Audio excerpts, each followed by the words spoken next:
अस्सलाम वालेकुम। Info with बदर में आपको खुश आमदीद कहते हैं। उम्मीद करता हूँ आप खैरियत से होंगे। आज निबोश आईजीसी के बारे में डिस्कस करने वाले हैं क्योंकि कल पेपर है उसका। मैं आपको इम्पोर्टेंट क्वेश्चन बता रहा हूँ, वही आप कर लें तो इंशाल्लाह आप पास हो जाएंगे और कल यही पेपर में आएंगे। मैं एक तो उनका बताऊंगा थोड़ा सा जेनेरिक, जिसको कॉन्सेप्ट नहीं है उसको कॉन्सेप्ट आ जाएगा, इतना टाइम नहीं होता, लेकिन थोड़ा थोड़ा सा बता दूंगा इन टॉपिक्स के बारे में। तो स्नैरियो के बारे में बताऊंगा कि स्नैरियो आपने किस तरह उसको पढ़ना कैसे है वो बताऊंगा। फर्स्ट ऑफ ऑल आपने पेपर डाउनलोड कर लेना है, सुकून से चिल करके, टेंशन नहीं लेनी, स्नैरियो को पढ़ना है। स्नैरियो को आपने 2 to 3 आवर्स पढ़ना है, आराम से, तसल्ली से। सबसे पहले क्या करना है, ऑर्गेनाइजेशन का नाम, आपका रोल, ये 2 चीज़ें लिख लेनी है। ये लिख लेना है, साइड पे आपने नोट डाउन करते जाना है। ऑर्गेनाइजेशन की नेचर आ गई, फिर वहाँ पे नंबर ऑफ एम्प्लॉय, ठीक है, कितने वर्कर काम कर रहे हैं वो, ये सारा कुछ करने के बाद ऑर्गेनाइजेशन में अच्छा क्या चल रहा है, जो अच्छा चल रहा है उसको ग्रीन से, जो बुरा चल रहा है उसको रेड से कर दें। आपको 2 घंटे में पता चल जाता है पेपर का कि पेपर किधर जा रहा है, पेपर में है क्या एक्चुअल, और मुझे क्या लिखना है। फिर आप आते हैं टास्क पे, जहां पे आपको रिस्ट्रिक्ट किया जाता है बेस्ड ओनली ऑन स्नैरियो। आपने क्या करना है, वहां पे स्नैरियो से बाहर नहीं जाना, वहां से ही लिखना है, वहां से ही पिक करना है, उसी को एक्सटेंशन दे देनी है थोड़ी थोड़ी, बाहर नहीं जाना आपने, उसने आपको रिस्ट्रिक्ट कर दिया। जहां पे आपको ओपन किया जाता है आप वहां पे लिख सकते हैं, नो इशू। ये हमारा क्लियर हो गया। फर्स्ट ऑफ ऑल सबसे पहले सेफ्टी कल्चर। सेफ्टी कल्चर वो आपसे पूछेगा, घुमा फिरा के थोड़ा बहुत, लेकिन सेफ्टी कल्चर वो आपसे लाजमी पूछेगा। सेफ्टी कल्चर आपका वहां से क्लियर हो जाता है जब आप कंपनी की थोड़ी सी नेगेटिविटी को, नेगेटिव इंडिकेटर हैं सेफ्टी कल्चर के, पॉजिटिविटी पॉजिटिव इंडिकेटर है। जो आपका ग्रीन वाला सेक्शन होगा, पोर्शन होगा, वो सारा आपका पॉजिटिव इंडिकेटर होंगे। तो ये आपका वहां से टास्क। एक दूसरा इंपॉर्टेंट क्या है, एक्टिव और रिएक्टिव मॉनिटरिंग। वो क्या होती है, प्रिवेंटिव या रिएक्टिव इसे कह सकते हैं। एक्टिव वो होता है जो कि हम पहले मेजर्स ले लेते हैं, वो क्या होते हैं, एक्टिव हमारे प्रिवेंटिव मेजर्स। और रिएक्टिव कोई इंसिडेंट के बाद, कोई नियर मिस के बाद प्लानिंग हुई है कि अब हमें ये करना चाहिए, अब हमें इन्वेस्टिगेशन करनी चाहिए, अब हमें इस इंसिडेंट से सीखना चाहिए, वो आपके सारे क्या होते हैं, रिएक्टिव मेजर्स। तो इसको आपने देख लेना है। थर्ड हमारे पास आता है first aid arrangements.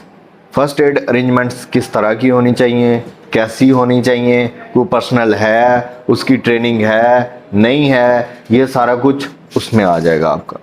First aid boxes हैं, अवेलेबल हैं या नहीं है, ये सारा फर्स्ट एड अरेंज। हमारे पास आता है टास्क नंबर 3, वो आपको दे सकता है रिस्पॉन्सिबिलिटीज।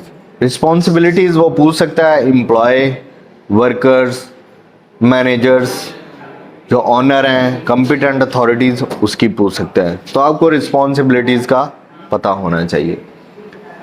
4th नंबर पे हमारे पास आता है असेसिंग रिस्क। रिस्क को हम असेस कैसे करते हैं, सबसे पहले हम जाते हैं, उसकी कैटेगरी देखते हैं, या कहाँ पे फॉल कर रहा है, उसके बाद who might be harm, how, control measures, ये सारा असेसिंग रिस्क में आ जाता है।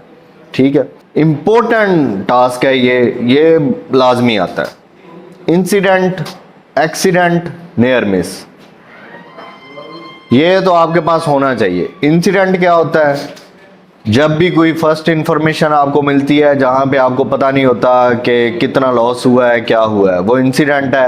एक्सीडेंट ऐसी चीज है जिसमें समहाउ लॉस होता है, ठीक है, property loss, human loss, injury, वो आपका एक्सीडेंट।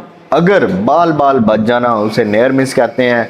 इंसिडेंट के बाद 2 हमारे पास चॉइसेस आती हैं जब हम इन्वेस्टिगेशन की तरफ जाते हैं, जब हमें इंफॉर्मेशन मिलती है। फर्स्ट एक्सीडेंट हो गया जी, यहाँ पे लॉस हो गया, ठीक है, तो सेकंड हमारे पास इंसिडेंट, सेकंड हमारे पास नियर मिस आ जाता है। नियर मिस जो बाल बाल स्कोर भी है, जो कि काफी इंपॉर्टेंट है। इमरजेंसी प्रोसीजर्स लास्ट टाइम भी पेपर में आया हुआ था, इमरजेंसी प्रोसीजर्स में हम क्या करते हैं? इमरजेंसी प्रोसीजर्स में हमारे जितने साइनेजेस लगे होते हैं ये सारे देख सकते हैं, एवैक्यूएशन प्लान्स लगे होते हैं वो आप देख सकते हैं।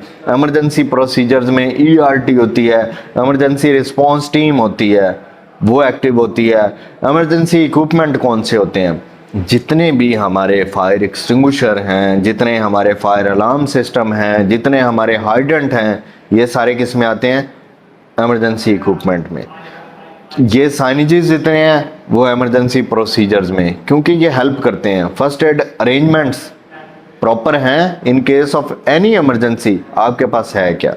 PPEs ये सब कुछ जो मैं आपको बता रहा हूँ, फायर प्रोटेक्टिव क्लॉथ्स इसमें आ सकता है, बहुत सारी चीज़ें इमरजेंसी प्रोसीजर्स में। मोरल, लीगल और financial important, most important question है, इसको भी देखना है। मोरल क्या आता है? मोरल हमारा इखलाकी फ़र्ज, इंसानियत के नाते हम जो काम करते हैं, जो कि हमारी ड्यूटी नहीं है लेकिन इंसानियत के नाते हमें ये काम करना चाहिए।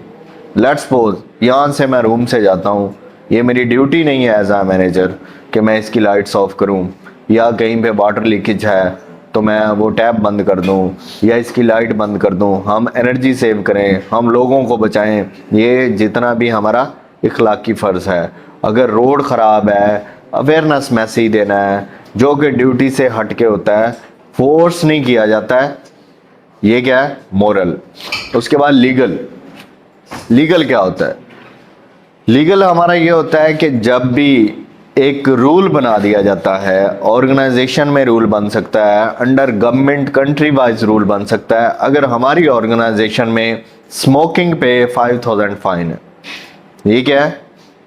ये लीगली बैन हो चुकी है। स्मोकिंग अगर आप करेंगे तो आपके खिलाफ एक्शन होगा।